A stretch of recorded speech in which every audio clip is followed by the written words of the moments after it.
গেল ৫ আগস্ট ওই মাসের প্রথম নিলামে বিশ্ববাজারে দুগ্ধজাত পণ্যের দাম সামান্য বৃদ্ধির পর টানা কমতে থাকে। অক্টোবরের দ্বিতীয় নিলাম পর্যন্ত দাম কমতির গ্রাফে হেরফের হলেও এরপরের ৫ নিলামে বেড়েছে পতনের ব্যবধান। ১৬ ডিসেম্বর ২০২৫ সালের শেষ নিলামে কমে ৪.৪%। এরপর ভোক্তাকে চাপে ফেলে দুগ্ধজাত পণ্য উৎপাদকদের সুখবর দিয়ে ২০২৬ সালের প্রথম নিলাম শেষ করল গ্লোবাল ডেইরি ট্রেড জিডিটি। গেল নিলামে ৫.৭% কমার পর এবার ৭.২% বেড়েছে ননিযুক্ত গুঁড়া দুধের দাম। প্রতি মেট্রিক টন বিক্রি হয়েছে $৩,৪০৭।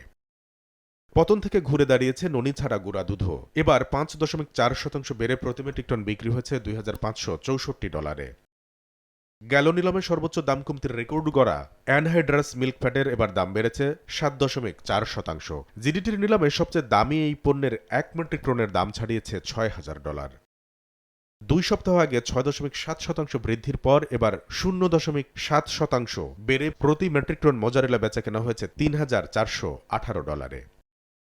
এবারে নিলামে দুগ্ধজাত পণ্যের দাম গড়ে বেড়েছে ৬.৩%। প্রতি মেট্রিক টনের গড় দাম পড়েছে $৩,৫৩৩। দাম বাড়তির কারণ হিসেবে চাহিদা বৃদ্ধিকে সামনে আনছে জিডিটি। এবারে নিলামে মোট বিক্রি হয়েছে ২৯,২৮২ মেট্রিক টন, যা আগের নিলামের চেয়ে ৪,৬৯২ মেট্রিক টন কম। কামরুল হাসান সবুজ, সময় সংবাদ।